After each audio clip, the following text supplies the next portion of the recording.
Hi guys, I thought I would just quickly film this before I packed it and sent it off.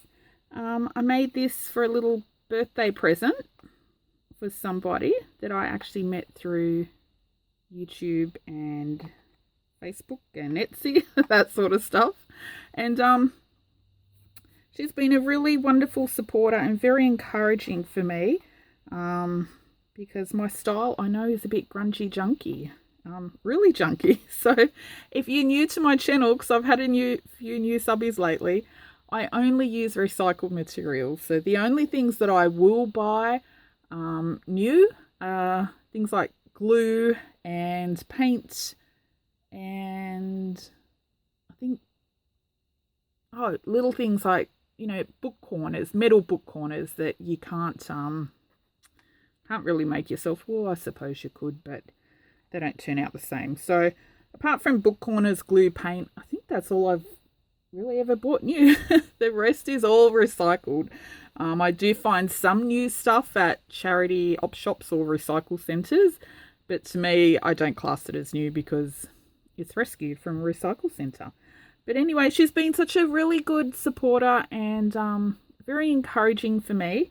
And so I thought I would make her a little birthday present and send it to her. So it's quite little. It's like a wallet size. Now, this is actually recycled food packaging cardboard with shoe polish on top, and then I varnished it. Now there's a few mistakes on this one. This was my little prototype because I wanted to make some more. But I'll show you the mistakes as I show you it, but let me show you the cover. Where is it? Oh gosh, it's been buried in the mound of papers beside my desk already. Okay, so the cover, look, this is not a new thing. I know lots of people do stuff like this, but I just thought I'd show you in case you don't know. So this is just passion fruit drink box.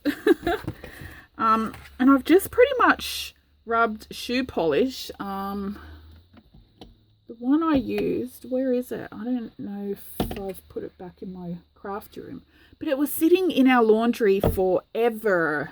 I don't even know where I've put it now. I can't see it. You might know, it's not the one in the tin. It's like in a bottle. Oh gosh. My shelves need organising again. It's in a bottle and it's got a sponge on the top. Kiwi brand or something like that. It's brown and it was sitting in our laundry on the shelf for years. I mean years. So I only had a little bit in it, so I thought I would use it up. And these I've had sitting just outside my craft room for a while because that shoe polish, for me, the smell is really strong and it stinks really bad. So I've had these airing out for, wow, maybe 3, 4, 5 weeks. Could even be 6 weeks, quite a while. And they still did smell a little bit like shoe polish until I sealed and varnished them. Now they smell like varnish. But anyway, I thought I'll just quickly show you. This brown cardboard was a lot darker. This is the one that's got the light mottled effect on it. And they do turn out different colours. This one's a lot darker than that. But I just rubbed it on and let it dry. That's all I've done with it.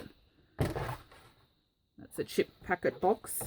And I did quite a few with that tiny little bit left in the bottle.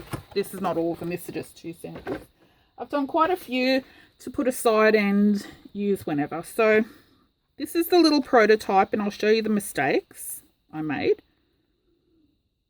Now it's just got some brown seam binding. This I actually got, no, sorry, sari silk, not seam binding. This I actually got from Sue White's, she's an Australian girl, little Etsy shop. Now, Sue, I messaged you last night. Actually, you won't see this video for a couple of weeks or at least a week or two until the recipient receives this. But Sue, I messaged you, I want to buy some more from your little shop, but I can't find it. I thought it was called Whimsy Rebel Journals. or maybe it was Rebel Whimsy Journals. It's something like that, but I couldn't find your shop. But when I find out the name, I'll come back and put the link in this video. I might have the name right by the time this video is uploaded. Okay, so a few little boo-boos I made that weren't, well,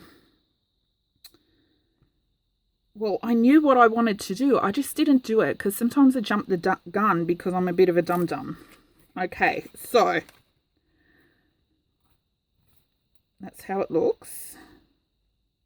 Now, the first mistake I made, I don't know if you can tell on camera, but see here, you can see the brush strokes on the varnish. And that's because I was using a liquid varnish, but I grabbed the wrong bottle because I'm a dum-dum. I'm so blind and I've got them all on one shelf. I actually meant to get this thinner one that when you paint it on, you don't see the brush strokes. This was a lot thicker. And I had realised once I had already done it. So, sorry, you can see the brush strokes on this one. But I don't think it matters. Probably a spray sealer might be better on this. I don't know. But I do have another one. Or use something like maybe a decoupage matte glue or something like that. But anyway, I wanted to use up these bottles that I've had on my shelf for ages and grab the wrong one. So this one you can see the brush strokes, unfortunately. But I don't mind it. It's still cute. Okay, the second mistake I made. This ribbon, oh, I was kicking myself when I did this. Okay, I had trimmed off this cardboard and there was a little piece. And my intention was to put it where it is. So this is not folded over. This is an extra little piece I've put on top. My intention was to put this bit of ribbon between the top and bottom layer of cardboard and then glue it down and sew it. But I was too eager beaver and then I glued this down without putting the ribbon in between. And then when it dried, I stitched it, and it wasn't until I got to this bit I thought, oh crap, I didn't put the ribbon in. So I left it on the machine. I think I got to about here when I realised. So what I did, I just sewed the button onto the fabric, and then I did try to sew it in. So there are 2 holes under this fabric. But it was too hard because I didn't want to punch through the bottom layer. So the button is sewn onto the fabric, but then I just glued the fabric on top, which is not the look I was going for. It should have come out from between these 2. Anyway, then I just finished stitching it once it dried. So that was the other boo-boo. I will try to remember if I make some more, because I do want to make some more. I think these make gorgeous little gifts. I just love them. Okay. Oh, I forgot to show on the fabric. Just folds around like that, and I just tuck this under and let it hang. Whoops. Sorry, I'm all fingers. Oh, where is it? Okay. I'm sure she'll tuck it under a lot easier than me. And then just let it hang, and I've put a key charm on there because I thought it just looked cute. Okay, get inside. Okay, inside I've just put a little pocket on the inside, and it's got this little piece that's handwritten in German. Now, I don't know what it says. Maybe Christinelle or Perio. You might be able to tell me. But this was in the front page of an old book. It's 1950, and the book was really beaten up, and it's a German book. The writing's in German, but I just thought it was so cute. I have no idea what it says. I hope it doesn't say something like, here's a book, you so-and-so. But I thought it was so cute, and I've left it there, and I've just made it into a little pocket. I love when they have handwriting in the front of books. And then in there, I've put a few little bits and bobs. Let me see. Okay, this is just a little note to the person I'm sending it to on some dyed papers. Oh, this was a scrap of the paper that was cut off from that page of the book. It was just so nice and aged. I just thought I'm just going to shove it in there because it's kind of cute. This little mushroom is out of an old encyclopedia, you know, where they have the I don't know if they're called book plates or whatever, but had a whole page of mushrooms on it. Really gorgeous. Now, I was going to use this mushroom. I was going to cut it out and layer it with some you know, coffee dyed fabric and blah blah blah, but I thought it's going to be hidden under there. What would have been great is if I did the fabric right, then I could have put this mushroom on the flap instead. Anyway, so I didn't embellish the cover, so I just thought I'm going to put this little mushroom back in there. Isn't that the cutest mushroom? Oh, I love it. So I thought I'd put him in there. And a little ticket. James, my friend James, you will recognize this. This is one of your movie tickets from Nampa, Idaho. Or it's a piece of the tickets. You sent me a few. I've been stingy. I haven't been using them because I love them. And I thought this girl deserves one. Okay, the way I've bound this is a bit different. It's a hidden spine or stitching. So I haven't sewn through the cover. And that's just because sometimes when you sew through thick cardboard, it's you know, it's kind of fibrous inside, so you see the little white insides come out a bit. It pokes through, makes like a little volcano. And I mean, you can poke it through the other way, but the hole is very noticeable in cardboard. So when I've sewn the edges, because I have machine stitched around it, I've top sewed it so the little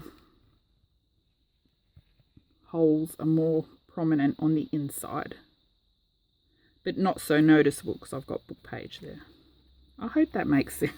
I should redo this video. Okay, so what I actually did, where's the center of this? And I'll show you. It's just got one little signature.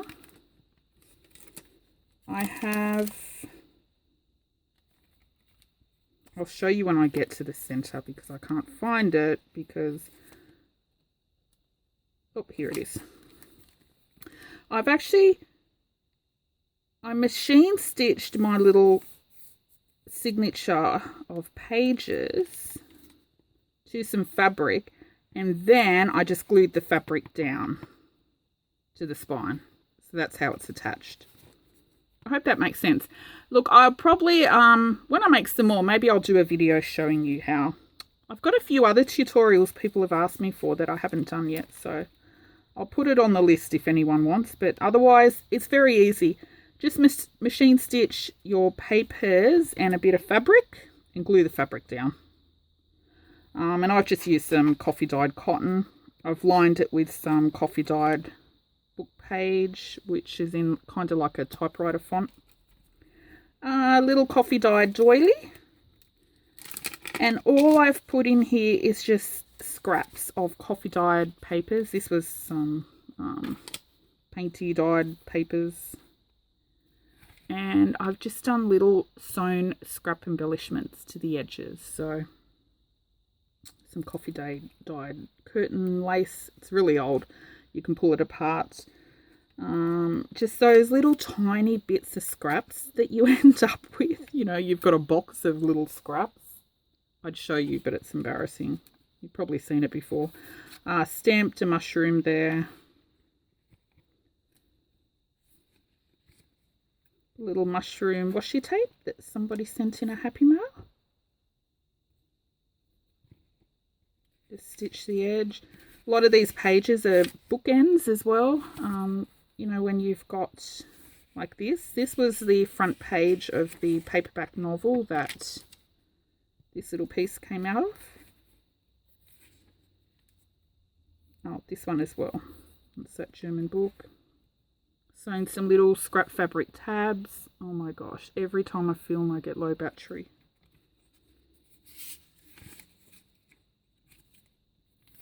So just some little scrappies, fabric bits.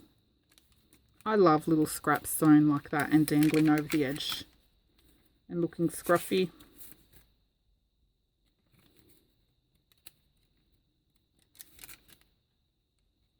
It's another page out of the, oh, that is that page out of the book. See, it's all aged and yellowed. I love it. More little scrappies sewn. I just do one single zigzag stitch with a brown thread straight down the center. This butterfly I stuck on top as an afterthought. More little mushroom washi. Actually, I didn't glue those down, so if they come up you might need to put some glue under yourself. Just stitched edge. I just like the look of that. More little scrappies. This little autumn leaf, maple leaf, is punched out from, let me show you.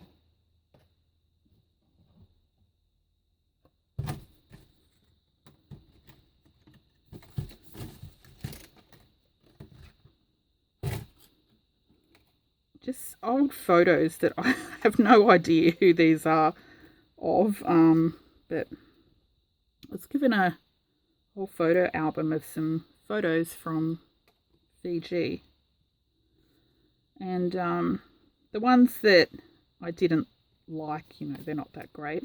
I've just been punching out little maple leaf because they get some really nice coloured ones. You know, you can't tell what was on the photo beforehand. I've used most of the brown ones. There's some like blues and greys in there, but they look really nice, especially when you cut out like you know, ones with grass and trees and scenery, that sort of stuff. Anyway, so that's one of the little leaves there. I like that they're never just one solid colour. Little coffee dyed scraps. And I'll just put one of those little page pockets. I did a video on that. I'll put the link to that below if you want to know how to fold these. And little scraps in there as well. This I pulled off some, I can't remember, a card or something, I think it was. I don't know. But you can see the little glue mark where I've pulled it off on one side. I only had a tiny little piece, but I thought it was cute. It's got like a paisley pattern. So I've popped that in there. This is food packaging cardboard. It's got the barcode bit there. And I just inked him up a bit and put a little scrap of string that was on my desk in there. Because this is one of the teeny tiny pockets I made, so not much can fit in that little corner. And that's it. So just very basic, but I just thought it was really cute that I might show you. Anyway, I hope she likes it, even with my little boo-boos and all. I think it turned out like super cute. Uh-oh, here I go tucking this under again. Maybe I'll rethink the closure next time instead of a tuck under. But I kind of like the look of it being tucked under. Of course, I put the charm on the wrong side, I think. Anyway, that's it. And I hope she likes it. And yeah, I'll probably do a video showing you how to make them, even though you can see it's quite basic. But if anyone wants, I'll do a video anyway. But I'll add it to the list because I've got to do a few other videos, I've promised people. Okay, that's it. And thanks for watching. Bye-bye.